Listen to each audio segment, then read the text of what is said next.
Hello, welcome to My Nigeria TV. I'm your host, Barbara Esinamboni, and I'm here with the CEO of Models Bank Ghana. He goes by the name Wale Durojaiye. I hope I pronounced it right. Durojaiye. Yeah. So we'll talk about his role as a model manager, and we'll talk generally about the modeling industry in Ghana and how it is for him as a Nigerian operating in Ghana.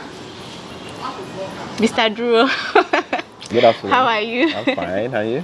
I'm good. You're looking good. Oh, thank you.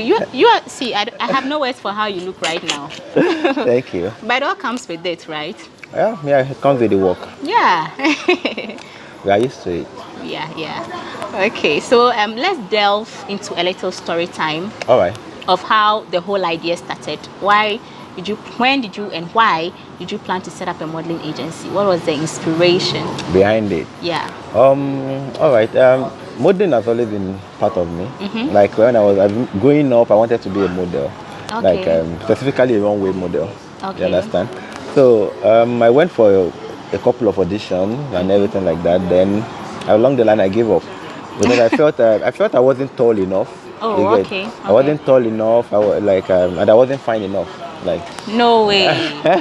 Yeah, that was actually tall enough. I would agree, but fine enough, no. Yeah, no, the thing is, as at that time, I didn't have anybody to advise me about modeling. You understand? Okay. So I always thought models have to be very handsome and this and that. You get, and if you've been to Lagos, you understand that in Lagos the models are always lanky and tall and fit and all those kind of things.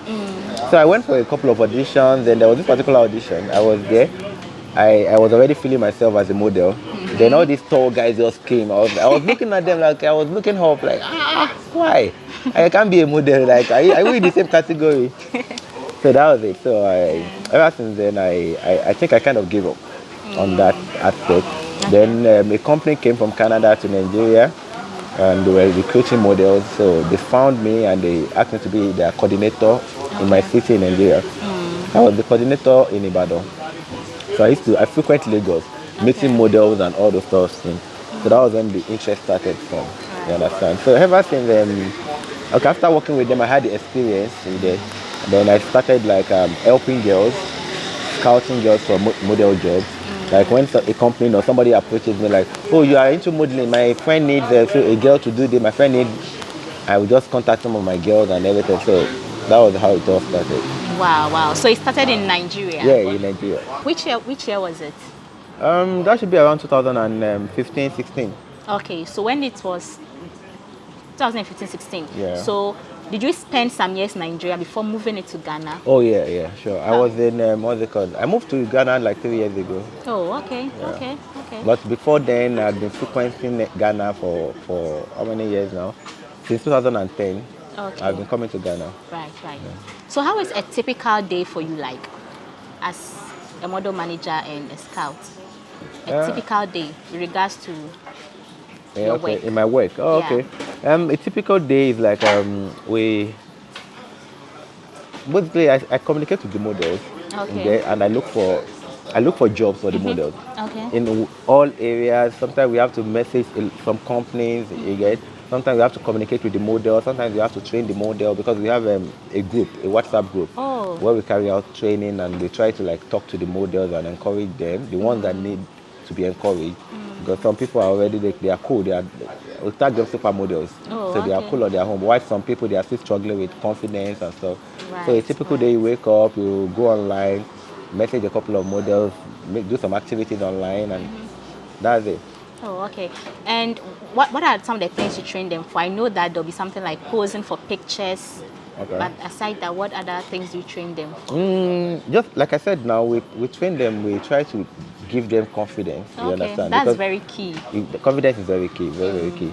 So we try to like give them confidence, like, and confidence comes from knowledge. Like when you are good at something, when you know what you are doing, like you should be confident about it. True. If you are not sure of yourself or you think you are not good at something enough, the confidence won't come like that. You get. Right. So, but when you know you are good at this thing, like you have confidence, like you have to show the world what you've got. Yeah. You get. And so that's it. So that is apart from the confidence, we train them on how to walk, how to catwalk. Oh. And catwalking is not a thing for commercial models per se, but at the same time, we still try to like help them with it because the time might come that they will need to know how to catwalk and stuff like that. Catwalk is basically for high fashion models. Yeah, like the runway. The runway models. thing. Okay. But for commercial models, it's more basically about posing, confidence, and acting and stuff like that. Like every commercial model needs a bit of acting. Okay. So that's it. Right. Why do they need a bit of acting? Because commercial models are basically the ones you see on TV adverts and stuff. So with that, sometimes if you have an advert and this advert, sometimes like Indomie, like all this kind of thing, True, stuff like that. So you need a little bit of acting skills, and so because a lot of movie producers come to the agency sometimes to come and look for models. So sometimes we supply them models or some of our girls for acting. So that's the important thing. That's why acting is important. Wow. Okay. So when you go out looking or scouting for models, what's that thing you see? What's that thing you are looking out for? What makes you decide that this person would be a great model and I should sign the person up? What's that thing? Okay. Okay. Okay. I'm excited about that question because it's key. Yeah. You get a lot of girls. Even sometimes while we are carrying out screening, a lot of girls pull out. You get as detailed as we've been trying to explain to them. These are the things we are looking for. Some feel like I'm not needed. I'm not the kind of person they want, or those kind of thing like that. But when we scout, I'm a scout. Apart from being a scout for my company, I'm a scout for companies outside Africa. Okay. You get. So when we are scouting for the requirement for runway models is different from commercial models. Okay. So when I'm scouting for runway models, there are certain things we look for, and when we are scouting for commercial models, There's there are certain another thing things you we look for. Okay. So let me answer it in context to your question. When we are scouting for commercial models, we are most particular about your confidence. Okay. You understand, and your passion. You understand. These are not things you can easily see. When, like for example, if you see somebody on the road, you might not know whether the person is confident enough or the person has passion for modeling or whatever. But by engaging the person, you have an idea. You understand. So when it comes to the physical attributes, you think about your agency and you think about what you need. Okay. Oh, I think we have a lot of light-skinned girls already. We need a dark-skinned girl. So maybe I'm just going, I see a dark-skinned lady, I'm like, oh, okay. And something about her might be interesting. Okay. It might just be the way she carries herself. Sometimes you can just feel confidence in someone without even saying hi to the person. Yeah. So you get, so you can Sometimes it's your intuition. You understand. So that's why I said it's important when we approach the person and you talk to the person, you want to know better if the person has what it takes to be a commercial model. Yeah. Because a lot of people believe that it's about the beauty or it's about the body type or whatever. But commercial models are basically everyday models. Oh. You understand? Most companies that would come and hire commercial models want something that looks like an everyday people you see on the road. Okay. So whether you are fat or you are slim or you are thin or you are tall or short or light or dark, everybody is welcome in the agency. Wow. But what matters is the confidence. Right. I'm glad that you mentioned the body size. Yeah. Because we all know models to have the slim body figure. It's just recently that we see a lot of plus size models also having representation within the industry. Okay. So far, how is it like? Do they sell well, plus size models? Do you have any challenges selling them to brands? No, we don't have any challenges selling them because, like I said, they are everyday people. Okay. Understand? If some brands need them, sometimes some brands, apart from what they call the sudden, apart from the popularity of slim or this kind of the models we are used to right now. Yeah. The fat models also bring another thing entirely to the table.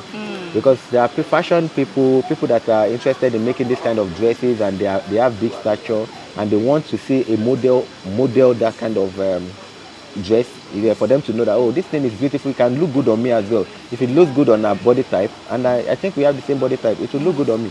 So we have some fashion designers that we work for that they can call in for plus size models because sometimes there's something we call fitting. So they call them in for fitting. So when they go in for fitting, they try dresses on them. You understand? They measure them. Some dresses, they are not supposed to go out. They are probably making it for a client, and maybe the client has body a bit.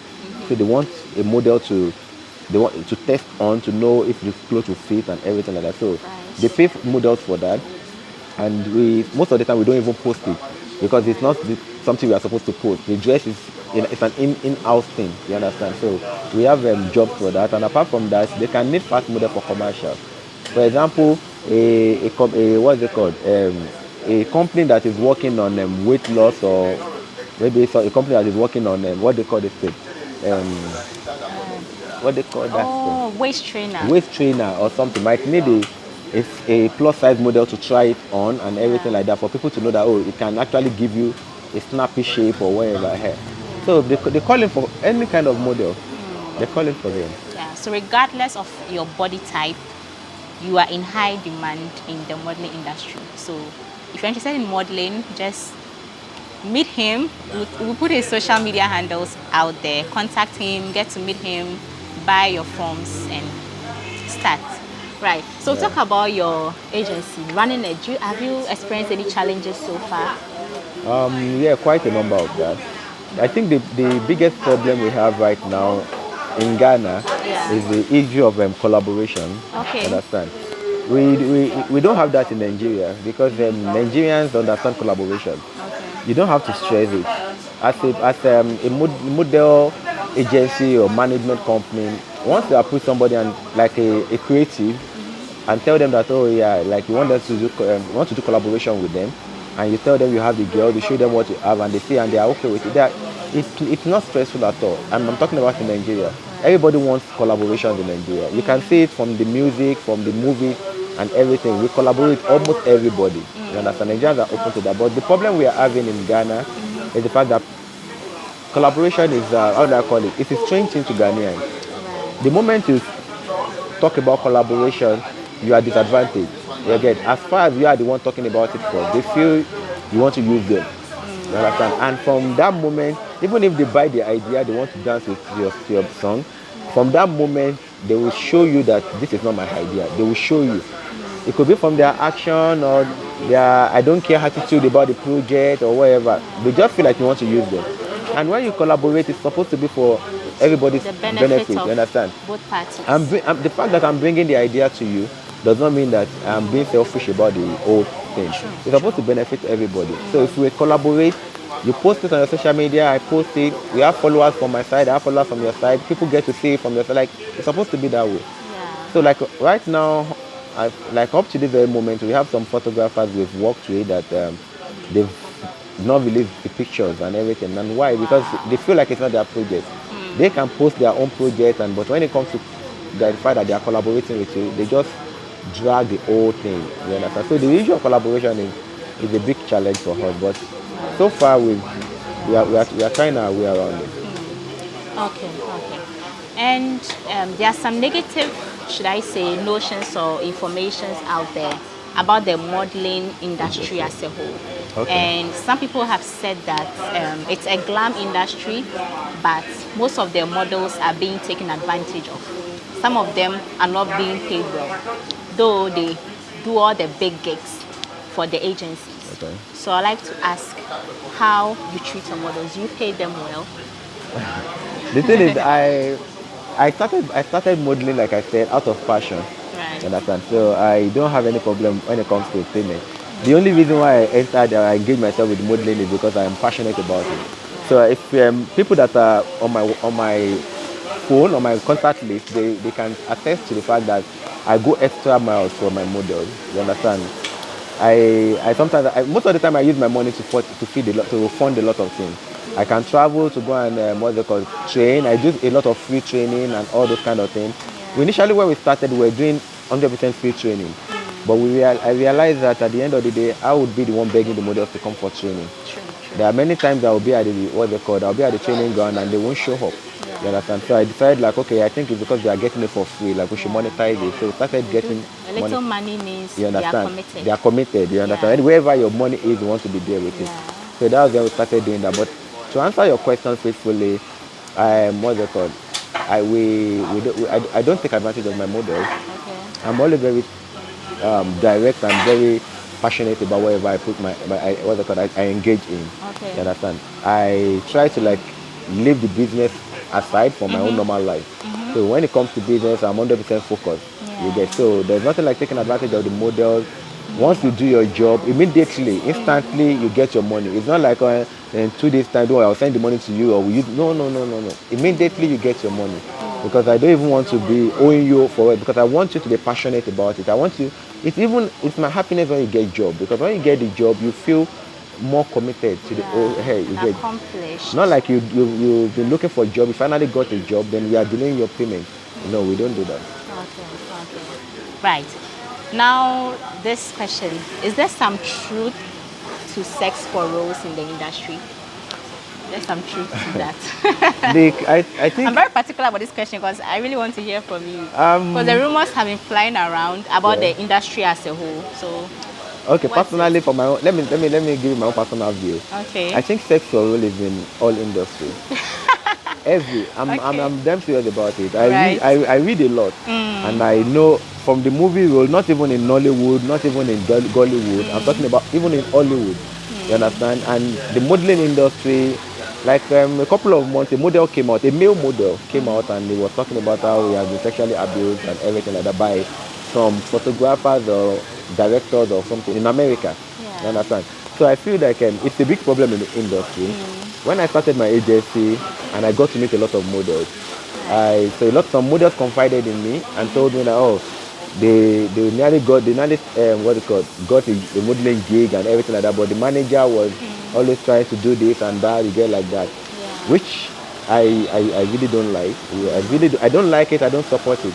I've been into the ladies role all my life. I've been into hairdressing, makeup, massage, everything. So I'm quite used to girls. And I know that you don't mix these two things together. Your business and pleasure, you don't mix it together. So when it comes to modeling, for models band, it strictly works. There's nothing like sex for work. You've answered my next question actually. I wanted to ask whether you've done it before, being a man and working with ladies. Oh no. Like I said, I don't subscribe to it. It's the wrong thing. If somebody has the talent, what I look out for is the passion and dedication, and the skill. If you have the talent and you really want to explore it, you want to go through that line, then we'll do all our best to encourage you. Understand? Because things like that can just turn a model of forever. She might not even to her own children. She would definitely not want them to engage in that kind of thing, like go that modeling line, because she will be thinking from her own experience, like, oh, this is what they do and stuff. So I don't encourage it. Right. So now we want to see, can you use your influence as a model manager and scout to take some young Nigerian ladies off the streets in Ghana? Because there's again this notion that most prostitutes, or a lot of prostitutes in Ghana, are Nigerians. They come from Nigeria and they're on the street doing prostitution. And there are some also in Ghana who do not have jobs and all of that. So how are you going to use your influence to reach out to people like that? Because some of them are very, very attractive. They have the physique, they have everything. I can even say their confidence. Yeah, so how are you going to use your influence to get them off the street, for them to do honest and profitable work by being a part of the industry? Have you thought about it? Yeah, it's funny because the question actually is the so-called prostitutes, are they ready to go on the street? The reason why I said that is because I've tried it before. Oh, okay. Yeah, you get back in Nigeria when I had my salon, I would go out and look for prostitutes and try to engage them, ask them why they are doing what they are doing, and try to prescribe a solution. Like, if they would come to my salon, I would let them train for free, so that they have something doing and everything like that. I thought I was doing the right thing. I thought I was being being good with my act and everything like that. Not until the so-called prostitute will start calling you at odd hours. You understand? Like you get that kind of thing because I don't know. I don't think that's what they want. Like I said, I've engaged them. Yeah. I write in my free time. I write, Right. and I have a couple of stories about that. Like I've engaged prostitutes a lot of times. Personally, I think some of them are they are all I call it. They are so into the prostitution that I don't think just telling them that you want to get them modeling jobs can take them off it. But Yeah. sometimes I'm curious, like, what do you want? Like I said, for my engagement, I've had the prostitutes, what do you want? Oh, well, I just want money so I can take care of my family. Okay, can you come and let me train you this, blah, blah, blah. If you can learn how to do probably like, let's say makeup, because I'm a full-time makeup artist. So like, let's say makeup or this or that. Maybe it will help you in with your finances and you can get off the street and everything. But it didn't work. Right. To say the least, it didn't work. Right. So I don't know if any organization is willing to partner with us to do that. Maybe they will be able to, like, what they call, talk to the ladies and do whatever. We can do our best Yeah. and work with them. But Okay. for my own end, I've done my best and I don't know how else to do that. Okay. So if you're an organization talking to ladies on the streets, whether prostitutes or even homeless ladies, and if they are Nigerians, I can collaborate with him and you see how best you can help those ladies to make their lives better generally. Right. The last we are almost done with the interview. All right, cool. So the last question I want to ask is about government policies. Okay. Which government policies would you like to be implemented to help your business succeed or to help the industry as a whole help the in Ghana, industry as since a- we are in Ghana? Okay. Government policies, let me see. Um, I don't think I have thought I've ever thought about that. Okay. Like I really don't know how the government policy would influence my own work because Okay. we work with companies, we work with creatives, we work with individuals. Right. You understand? Right. So most of the government policies would be something that will favor the companies that we work with. You understand? So personally, I I really don't know. To be sincere, I don't know which of the government policies will influence us. But definitely, Right. if there's money in town, everybody would want to get models. Like I know a lot of Yeah. companies need models, a lot of creatives need models. You get anything you are doing, be it you have a lounge, be it you have what they call you are a photographer, you are into this, you are a musician. Yeah. Musicians need video vixens. We provide video vixens. Photographers need a model to shoot. We provide all those things. You understand? So, if there's Right. money in the country, I think the government people will patronize us. Right. Right. Mr. Wale Yeah, big guy. Durojaiye, Yeah. thank you so much for The your pleasure is time. mine. Sorry, the pleasure is mine. Right. Yeah, so I have just spoken to Mr. Wale Durojaiye. I already introduced him as the model manager and the CEO of Models Bank Bank. GH. I'm your host, Barbara Esinamboni. Thanks for watching My Nigeria TV.